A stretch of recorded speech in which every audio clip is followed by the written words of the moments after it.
పొంగల్ ఎలా చేయాలో చూద్దామా. 2 టేబుల్ స్పూన్లు నెయ్యి, మిరియాలు, జీలకర్ర, అల్లం తురుము ఇవన్నీ ఒక్కొక్క స్పూన్ వేసుకొని ఫ్రై చేసుకోవాలి. తర్వాత క్యాషు, పచ్చిమిరపకాయ మీ కారానికి తగినంత, కొంచెం ఘాటుగా ఉంటేనే బాగుంటుంది పొంగల్. తర్వాత కరివేపాకు వేసుకొని 1/2 గ్లాస్ పెసరపప్పు, 1/2 గ్లాస్ బియ్యంకి నేను 3 గ్లాసులు నీళ్ళు అయితే తీసుకున్నా. ఇవి బాగా కడిగి నీళ్లు తెరిలిన తర్వాత బియ్యం దాంట్లో వేసుకొని ఉప్పేసి అంతా ఒకసారి కలుపుకొని 2 విజిల్స్ అయితే రానివ్వాలి.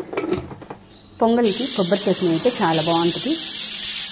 మిక్సీ జార్లో కొబ్బరి, పచ్చిమిరపకాయ, ఉప్పు, చట్నీ పప్పులు ఇవి వేసుకొని మిక్సీకి పట్టుకోవాలి. చట్నీకి అయితే తాలింపు పెట్టుకోవాలి. ఒక చిన్న ప్యాన్లో నూనె పోసి అది కాగిన తర్వాత ఆవాలు, జీలకర్ర, కరివేపాకు ఇవి చిటపటలాడిన తర్వాత ఆ తాలింపు చట్నీలో పోసుకుంటే కొబ్బరి చట్నీ రెడీ. కుక్కర్ మూత తీసిన తర్వాత అంతా ఒకసారి కలిపి సర్వ్ చేసుకుంటే పొంగల్ రెడీ.